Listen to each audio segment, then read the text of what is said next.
बिस्मिल्लाहिर्रहमानिर्रहीम। अस्सलाम वालेकुम नाज़रीन, मैं हूं आपका होस्ट अहमद फवाद। आज तारीख है 24 फरवरी और दिन है मंगल का। 3-4 इंपॉर्टेंट खबरें जी आज की व्लॉग में आपके साथ में शेयर करूंगा। पहली बड़ी ब्रेकिंग न्यूज़ तो यह है कि इमरान खान साहब की जो वापसी है ना, वो होना शुरू हो गई है। और वो मीडिया जो इमरान खान साहब का नाम तक नहीं चलाता था, वो अब इमरान खान साहब का नाम चला रहा है। इवन के प्रिंट मीडिया में भी इमरान खान साहब का नाम छपना शुरू हो गया है। और दूसरी तरफ इसी मीडिया में ही इस मौजूदा चुनतखब हुकूमत के हवाले से जो तनकीद है ना, वो भी शुरू हो गई है। काफ़ी खबरें इस हवाले से सामने आ रही हैं जी कि इस हुकूमत को पैगाम दे दिया गया है कि आपका जो खात्मा है वो होना ही होना है। लेकिन आज के इस व्लॉग में एक टाइम फ्रेम आपके साथ में शेयर करूंगा जी कि ये जो निज़ाम है वो कब लपेटा जाना है। आसिफ जरदारी को ताकतवर हलकों की जानिब से क्या एक सख्त पैगाम दिया गया है और अल्लाह हाफिज उनको भी कह दिया गया है कि बोरियां बिस्तरा जो है वो आप भी पैक करें। कुछ एक्सक्लूसिव डिटेल्स आपके साथ इस वाले से मैं शेयर करूंगा जी। फिर साथ ही साथ एक और खबर आपसे ये शेयर करनी है कि इमरान खान साहब को पिम्स हॉस्पिटल चेकअप के लिए लाया गया। कहा तो यह गया था जी कि 25 फरवरी को, लेकिन लाया गया 23 और 24 फरवरी की दरमियानी शब। वहां पर इमरान खान साहब का ट्रीटमेंट हुआ। एक इंपॉर्टेंट स्टेटमेंट आई है और इसमें एक मशकूक आप कहें या कंसर्निंग बात यह कि इमरान खान साहब के हार्ट का भी चेकअप किया गया है। भाई, इमरान खान साहब की तो आंख को मसला था, हार्ट का चेकअप क्यों किया गया, इस पर कुछ तफसीलात आपके साथ में शेयर करूंगा। क्या रिपोर्ट है इमरान खान साहब के हार्ट के हवाले से। और जबकि ये तय हो गया था जी कि एक जाती मालिज को एक्सेस दी जाएगी, तो उनको नहीं एक्सेस दी गई और फैमिली को या पार्टी को बताया भी नहीं गया और इमरान खान साहब को लाया गया, चेकअप हुआ और वापस अडियाला जेल ले जाया गया। इस पर कुछ एक्सक्लूसिव डिटेल्स हैं, वो भी आज के व्लॉग में आपके साथ में शेयर करूंगा। और साथ ही साथ आपको ये भी खबर भी दूंगा जी कि सुप्रीम कोर्ट ऑफ पाकिस्तान में एक गैर मामूली मुलाकात हुई है और ये मुलाकात हुई है इमरान खान साहब की वापसी के हवाले से। इस पर कुछ एक्सक्लूसिव डिटेल्स हैं, वो भी आपके साथ मैंने शेयर करनी है। सबसे पहले तो जी रात गए जो एक बड़ी डेवलपमेंट हुई है जी, इमरान खान साहब को पिम्स हॉस्पिटल लाया गया है और इमरान खान साहब का वहां पर जो मुआयना है वो किया गया और जो दूसरी डोज इंजेक्शन की लगनी थी ना आंख में या आंख के ट्रीटमेंट के सिलसिले में, वो लगा दी गई है। पहले तो मैं आपके साथ पिम्स इंतजामिया की जो एक रिलीज है, जो उनकी स्टेटमेंट है ना, वो मैं शेयर करता चलूं जी कि उसमें उन्होंने क्या कहा है कि क्या ट्रीटमेंट दिया गया और क्या इमरान खान साहब का जो मुआयना है वो किया गया। फिर हार्ट के हवाले से बताता हूं कि क्यों तशवीशनाक है। तो पिम्स हॉस्पिटल की इंतजामिया की जानिब से जारी करता इस रिलीज के मुताबिक जी, इमरान खान साहब उम्र 74 को 24 फरवरी 2026 को आंखों के इलाज के फॉलोअप गर्ज से पिम्स लाया गया, जहां उन्हें जो है वो anti-VEGF इंट्राविट्रीरियल इंजेक्शन की दूसरी जो डोज है वो दी गई। प्रोसीजर से कबल माहिरीन पर मुश्तमिल एक बोर्ड ने इनका मुआयना किया, जिसमें कंसल्टेंट कार्डियोलॉजिस्ट शामिल थे, जिन्होंने कार्डियोग्राफी और ईसीजी भी की, जिसके नताइज नॉर्मल आए। अब मतलब ईसीजी जो की गई है, यह आपको वाज़ेह करता है जो ब्लड क्लॉट बना है ना, अब उससे यह भी हो सकता है कि उसने पहले आंख को मुतासिर किया, वो बॉडी किसी और पार्ट को भी मुतासिर जो है वो कर सकता है। और ये इंकशाफ या ये कंसर्न भी जाहिर किया गया था कि इमरान खान साहब की जान को भी खतरा हो सकता है अगर ये दिल की तरफ चला जाए या कोई इस तरह का इमरान खान साहब को इशू ना हो जाए।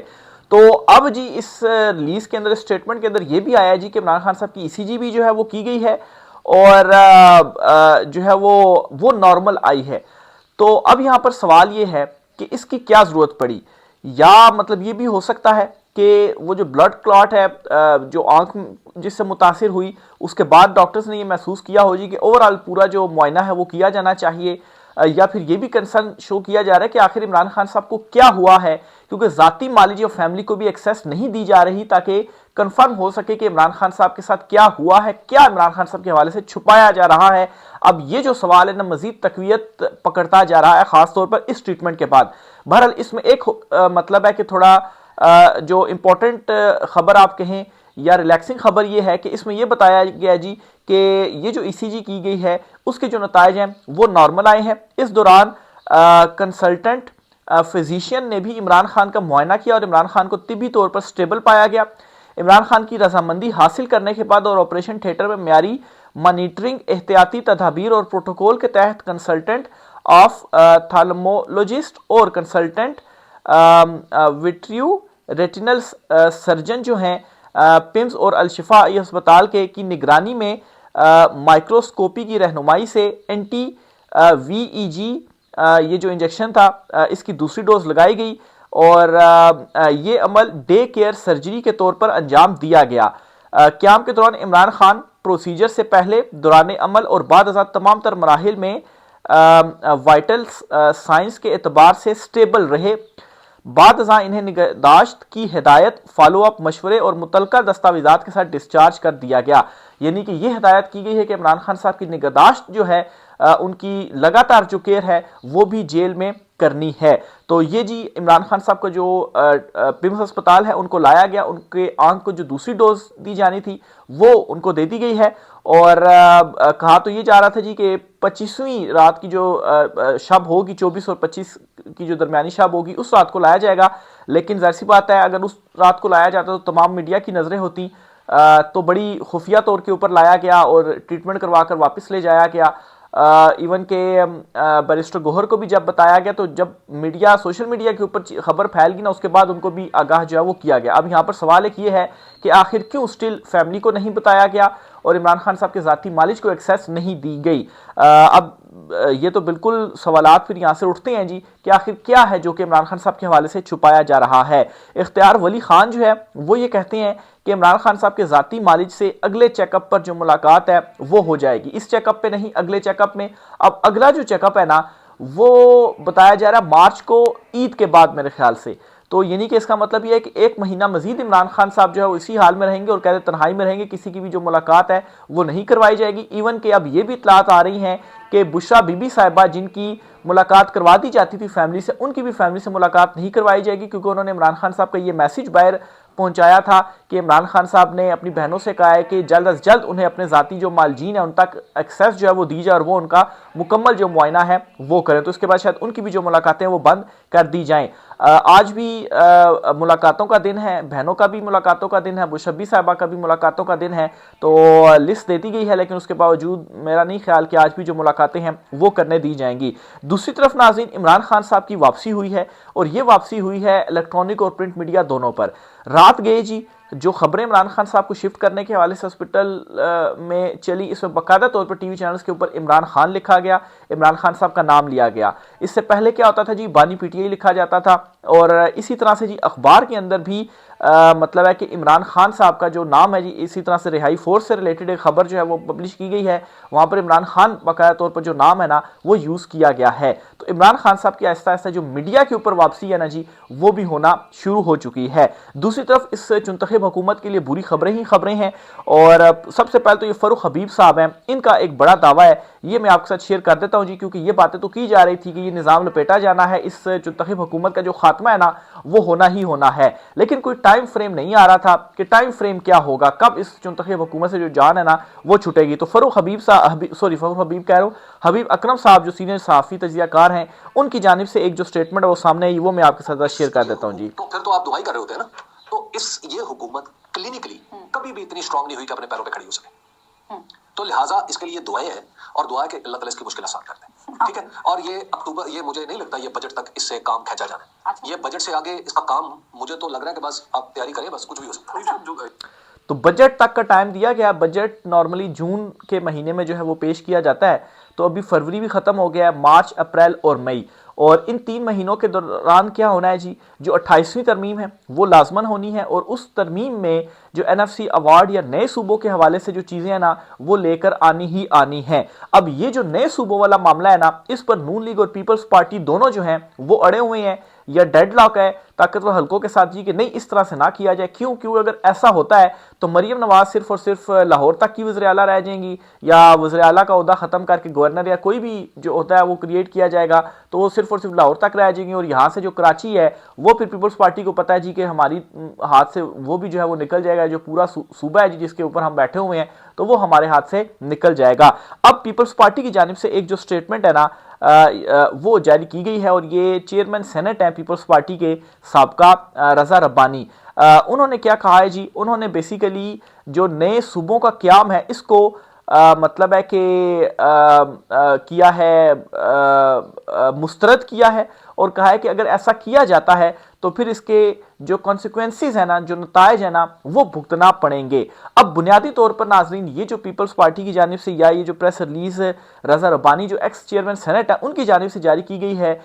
इसका मतलब ये है कि पीपल्स पार्टी एस्टेब्लिशमेंट को ये पैगाम दे रही है कि हम नए सूबे बनाने के अलावा दीगर तजावीज़ मानने के लिए तैयार हैं। पहले ही अंदाजा था कि पीपल्स पार्टी एनएफसी अवार्ड और बल्दियाती इदारों पर तैयार हो जाएगी, जबकि पानी और नए सूबों के मामलों पर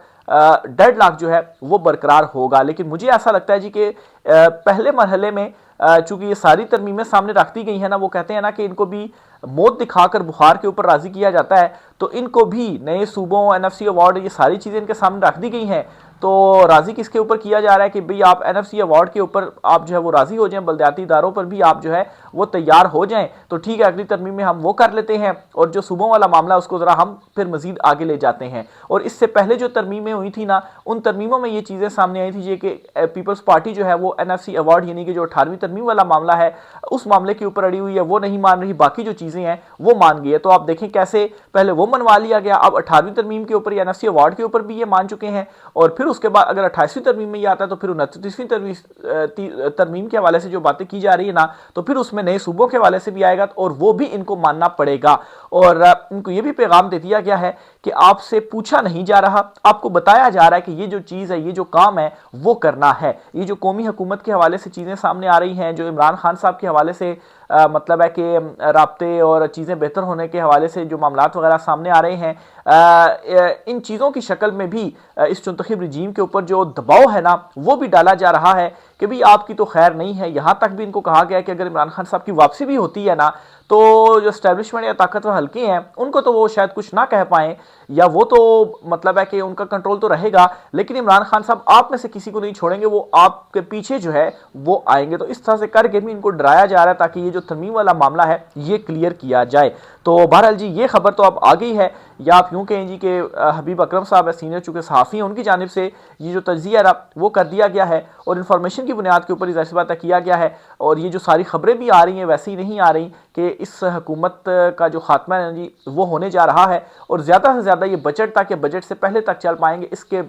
आगे ये मजीद जो है वो नहीं चल पाएंगे। फिर इसी तरह से जी गवर्नर सिंध के हवाले से भी आपको बताता चलूँ जी कि उसकी तब्दीली की भी जो खबरें हैं वो आ रही हैं। अचानक से 45 दिन की छुट्टी के ऊपर गवर्नर सिंध जो है वो चले गए हैं। मोहम्मद मालिक साहब ने खबर दी और वो ये कहते हैं कि आसिफ जरदारी ने वज़ीर आला सिंध और मेयर कराची की खूब क्लास ली है और 3 माह का वक्त दिया है कि मुझे फ़र्क नज़र आना चाहिए। फैसला हुआ कि नए सूबों पर कोई बात नहीं सुनी जाएगी जबकि गवर्नर सिंध भी तब्दील होगा। तो यहाँ पर भी ये फैसला कर लिया गया है कि नए सूबों के ऊपर हम नहीं मानेंगे, और ये वो बड़ा डेडलॉक है कि मतलब है कि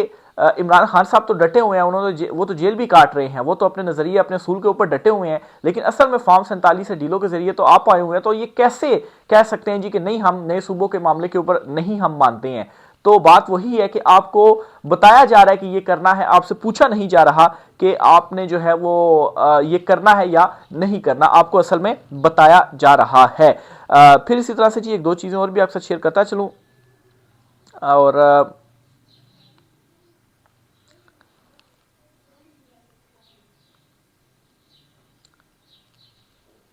मामला ये है जी कि ग्रेग चैपल जो हैं इन्होंने एक मजमून शाया किया है। ये साबिक कप्तान है ऑस्ट्रेलियन, और इन्होंने मजीद 14 कप्तानों के साथ मिलकर इमरान खान साहब के हक में एक लेटर लिखा है और वज़ीर आज़म शहबाज शरीफ को ये लेटर भिजवाया है जो तबी सहूलियात वगैरह हैं इमरान खान साहब के ट्रीटमेंट के हवाले से। फिर इसके अलावा इन्होंने एक पूरा आर्टिकल जो है वो भी क्रिक इन्फो के ऊपर लिखा है, और इसमें जी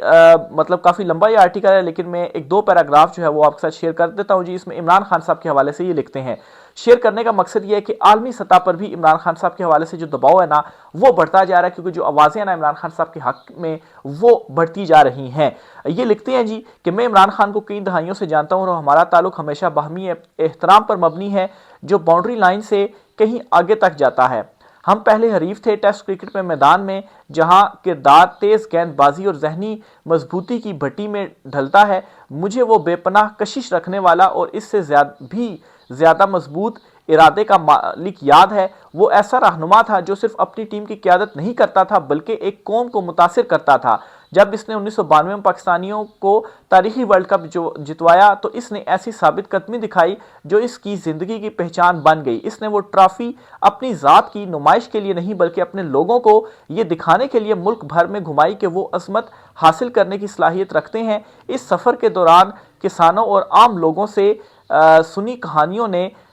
इसके दिल को छू लिया और इसके सियासी मुस्तकबिल के बीच बो दिए। अब यहाँ पर ये ग्रेट जो कप्तान हैं वो भी इस बात की गवाही दे रहे हैं इमरान खान साहब के इरादे के हवाले से कि वो मतलब है कि कितना मेंटली तौर पर मजबूत हैं और कितने मजबूत इरादे का जो है वो मालिक है। और दूसरा ये कि उसने ये जो वर्ल्ड कप भी जीता था ये अपनी कौम के लिए जीता था और कौम को जब वो पूरे मुल्क में घूमा वर्ल्ड कप की ट्रॉफी दिखाने के लिए तो उसने ये दिखाया कि असल में आप लोग ये हैं और आप लोग ये तमाम चीज़ें हासिल कर सकते हैं।